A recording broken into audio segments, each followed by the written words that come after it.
മത്സരത്തിലൂടെ ഒരു ഭരണസമിതി അധികാരത്തിൽ വരുന്നു. ആ ഭരണസമിതിയുടെ കാലാവധി തീരാറാകുമ്പോഴും വഞ്ചി തിരുനക്കര നിൽക്കുന്നതേയുള്ളൂ. ഒരു പുണ്ണാക്കും ചെയ്യാൻ പറ്റിയില്ല. അതായത് കുരങ്ങന്റെ കയ്യിൽ പൂമാല കിട്ടിയാലുള്ള അവസ്ഥ. അതിന്റെ ചാള്യത മറയ്ക്കാനും മനസ്സിന് ആശ്വാസം കിട്ടാനും ഉറക്കം നഷ്ടപ്പെട്ട രാത്രികൾ തിരിച്ചു പിടിക്കാനും വാറോലകളുമായി രംഗത്തിറങ്ങിയ ഒരു തെരഞ്ഞെടുക്കപ്പെട്ട ഭരണസമിതിയുടെ അവസ്ഥ കാണുമ്പോൾ സഹതാപം തോന്നുന്നു. ഉദരപൂരണത്തിന് കട്ട് തിന്നാനുള്ള വഴികൾ കൂടി അടഞ്ഞതോടെ എരുതിയിൽ കിടന്ന് ഞെളിപിരി കൊള്ളുന്നത് കണ്ടാൽ പെറ്റ തള്ള പോലും സഹിക്കില്ല. ഇതൊക്കെ എന്താണ്, ആരെക്കുറിച്ചാണ് പറയുന്നതെന്ന് പ്രേക്ഷകർ മനസ്സിൽ വിചാരിക്കും. ഇത് മലങ്കര ഓർത്തഡോക്സ് സഭയുടെ തിരുവനന്തപുരം ഭദ്രാസന ഭരണസമിതിയുടെ കാര്യമാണ് പറഞ്ഞത്. ഇന്നലെ ഈ ഭരണസമിതിയുടെ താങ്ങും തണലുമായ, മറ്റുള്ളവരുടെ വേതാളമായി, ഇത്തൽ കണ്ണിയായി എന്തും കുത്തിയിരുന്ന് വാറോല എഴുതുന്ന ഒരു എഴുത്തച്ഛനുണ്ട്. അയാളുടെ നുണ ബാക്ടറിയിൽ നിന്ന് 3-4 പേജുള്ള ഒരു ഇക്കിളി വാറോല പുറത്തു വന്നു.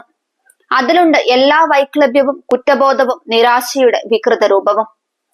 തേജോവധം, അപഹസിക്കൽ, പരിഹാസം, നിന്ദ എന്നിവ കുടുംബസ്വത്തും ഇവയൊക്കെയും അലങ്കാരവുമായി കൊണ്ടു നടക്കുന്ന ഈ ഭദ്രാസനത്തിന്റെ ഗൂഢസംഘങ്ങളായ മാനേജിംഗ് കമ്മിറ്റി അംഗങ്ങളും ഭദ്രാസന കൗൺസിൽ അംഗങ്ങളും ഒളിയും മറയുമില്ലാതെ നാണം കെട്ട വർഗമായതുകൊണ്ട് കുടുംബത്തിൽ പിറന്ന ഒരാളും ഇവരുടെ വലയിൽ വീഴാത്തത് കൊണ്ടാണപ്പോൾ നാടാക്കി ഓടി നടന്ന് വാറോല വീശുന്നത്. പട്ടിയുടെ വാല് പന്തീരാണ്ട് കുഴലിലിട്ടാലും അത് വളഞ്ഞേ ഇരിക്കുള്ളൂ. കാര്യത്തിലേക്ക് വരാം. നാളിതുവരെ ഞങ്ങൾക്ക് സ്വാതന്ത്ര്യമില്ല, ഭദ്രാസനത്തിൽ വികസനമില്ല, ഞങ്ങൾക്കൊന്നും ചെയ്യാൻ അനുവദിക്കില്ലെന്ന് മോങ്ങിക്കൊണ്ട് നടക്കുന്ന കൗൺസിലും മുഖ്യാസനങ്ങൾ മാത്രം മനസ്സിൽ താലോലിച്ചു നടക്കുന്ന മാനേജിംഗ് കമ്മിറ്റിക്കാരും അനുസരണവും വിധേയത്വവും ബഹുമാനവും ലവലേശം തൊട്ട് തീണ്ടിയിട്ടില്ലാത്തത് കൊണ്ടല്ലേ ഇങ്ങനെ മോങ്ങി നടക്കേണ്ടി വന്നത്.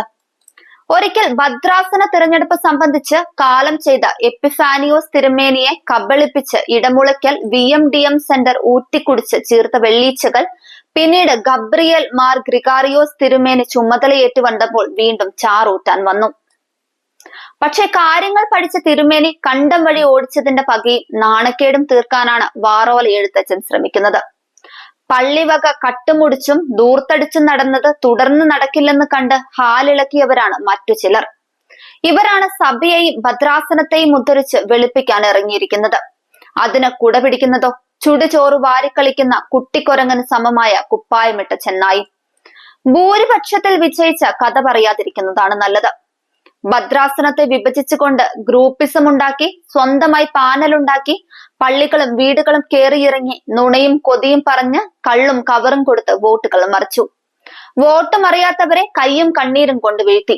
എന്നിട്ടും വീഴാത്തവരെ കാശെറിഞ്ഞു വീഴ്ത്തി. പണത്തിനു മീതെ പരുന്തും പറക്കില്ല. പരുന്തുകളല്ലാത്തവരുമുണ്ട്. അതിനെ കുപ്പായമിട്ടവരാണേലും അല്ലേലും അതൊക്കെ തന്നെ. അത് കഴിഞ്ഞു തുടങ്ങിയ പൊല്ലാപ്പുകളുടെ ബാക്കി പത്രമാണ് ഇന്ന് പ്രചരിക്കുന്ന വാറോലകൾ. ഈ ഭദ്രാസനത്തെയും ഭദ്രാസന മെത്രാപോലിത്തെയും നശിപ്പിക്കുവാനും കരിവാരിത്തേക്കാനും എവിടെയൊക്കെ അവസരം കിട്ടുമോ അവിടെയൊക്കെ ഈ ഗൂഢസംഘം ശ്രമിക്കുന്നു. അത് നടക്കാതെ വരുന്ന സമയത്താണ് വാറോല പ്രചരണം.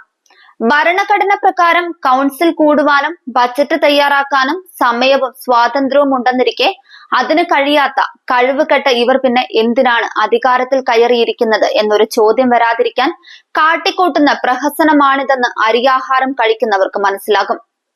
തിരുമേനിക്ക് ഇവരെ ഉൾക്കൊള്ളാൻ എന്തിനാണ് ഇത്ര പ്രയാസം?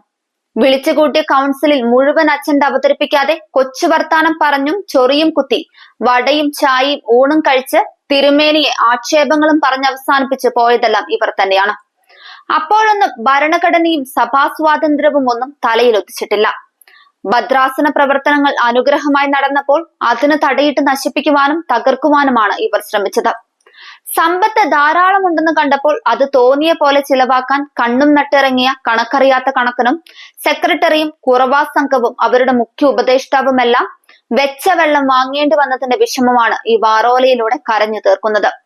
ലഹരി വിരുദ്ധ സംഗമം നടത്തുവാൻ അറിയിച്ചപ്പോൾ അറിയാത്ത ഭാവം നടിച്ചു നടക്കുകയും എന്നെ വിളിച്ചില്ലെന്ന് കരഞ്ഞു നടക്കുകയും ചെയ്യുന്നു.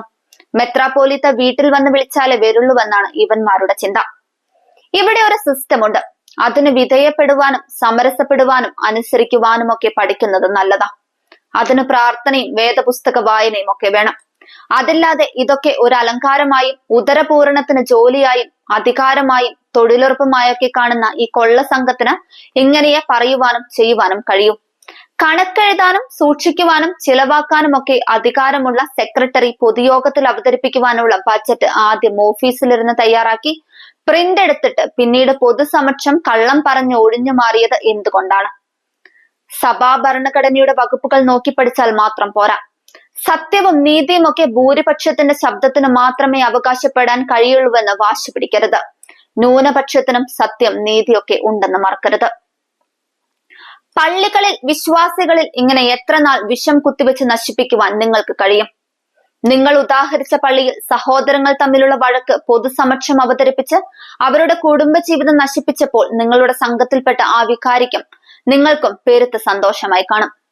കലക്കവെള്ളത്തിൽ മീൻ പിടിക്കുന്ന നീയൊക്കെ ഒരു കുടുംബം പൊതുസമൂഹത്തിൽ അപഹാസ്യരായപ്പോൾ മാറി നിന്ന് കണ്ടു രസിക്കുന്നു. ഉന്തിന് ഒരു തള്ളി എന്ന പോലെ അതും ഭദ്രാസന മെത്രാപ്പോലിത്തയുടെ തലയിൽ ചാരി. ഭദ്രാസന അക്കൗണ്ടിൽ നിന്നും കാണാനില്ലെന്ന് പറഞ്ഞ തുകയായ 4,42,500 രൂപ തിരുമേനി തിരിച്ചു അടച്ചുവെന്ന് നിങ്ങൾ പറയുന്നുണ്ടല്ലോ.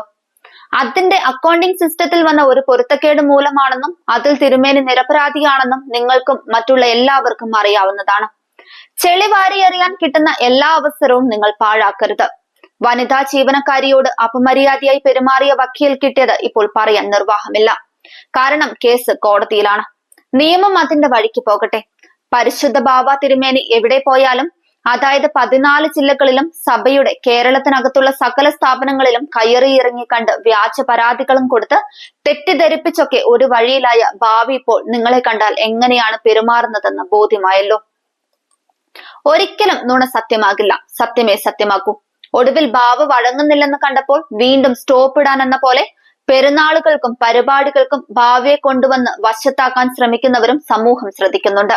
കോട്ടയത്ത് നിന്നും അയൽപക്കത്തെ വീടുകളിൽ നിന്നുമൊക്കെ കിട്ടുന്ന ഉപദേശങ്ങൾക്കും നിർദ്ദേശങ്ങൾക്കും ഇപ്പോൾ ഒരു അറുതി വന്നിട്ടുണ്ടെങ്കിൽ നിങ്ങൾ ഒന്നോർത്തോളൂ, സത്യം തെളിഞ്ഞു തുടങ്ങിയെന്ന്.